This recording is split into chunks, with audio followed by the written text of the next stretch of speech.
This episode is brought to you by Podcast Assist, offering voiceovers, audio editing and mastering, transcriptions and show notes, episode summaries, and even hosting a podcast on a topic important to you. Visit facebook.com/podcast assist for more info on their flat $30 per hour rate.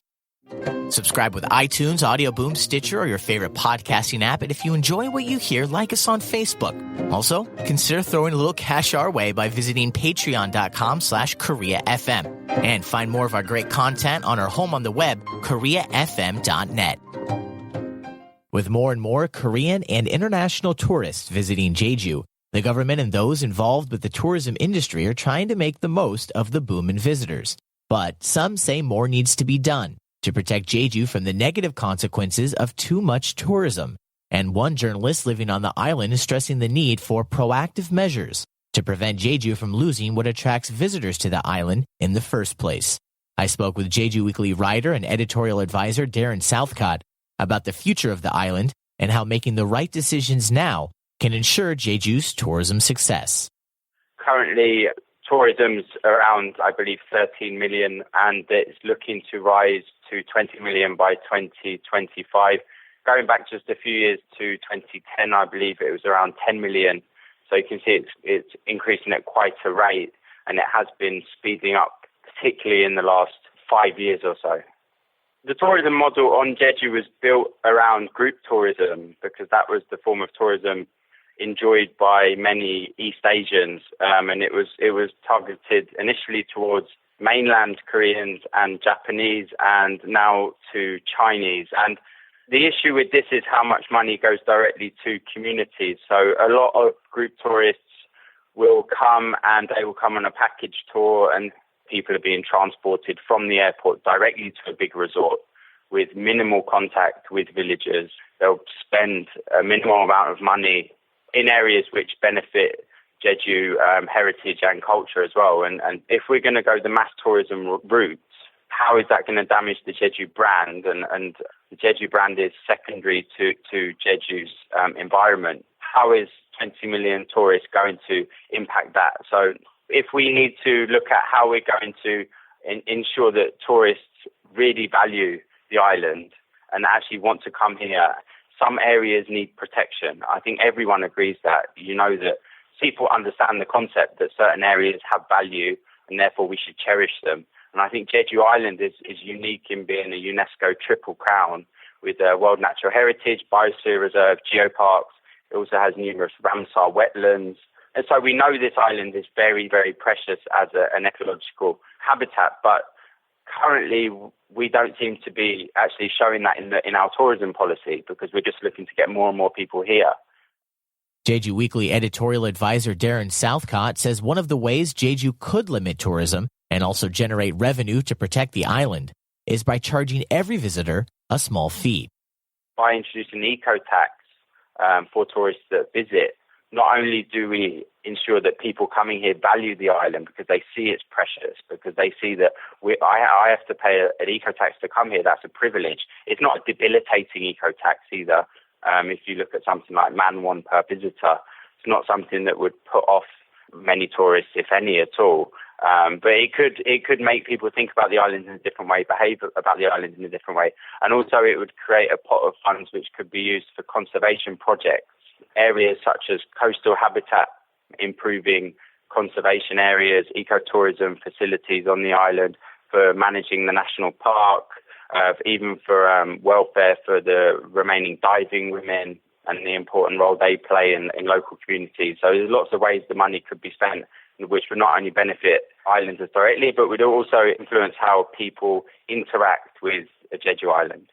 So with this announcement that said we're going to increase to 20 million tourists by 2025, there was a lot of worry on the island that, in fact, we're just going to, make a model which already isn't working as well as it could, and just to make that even bigger.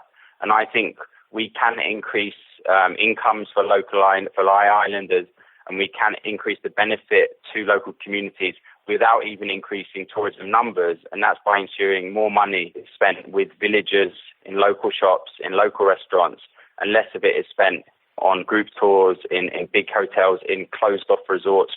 And I think that's the issue we need to look at. I'm not very optimistic there.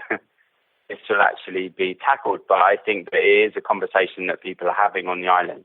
And that is encouraged by things such as the Jeju Ole system, which is a great grassroots walking trail around the island, which has really transformed a lot of villages and led to much more local spending than any official policy has. So I think we need to make a distinction between high spending and quality tourists. So I would say a quality tourist is someone who comes here, engages with local heritage, local culture, really goes out and engages with the environment and spends locally. And there are some steps in that direction, things such as the Global Geopark, which does a lot of good work with local communities.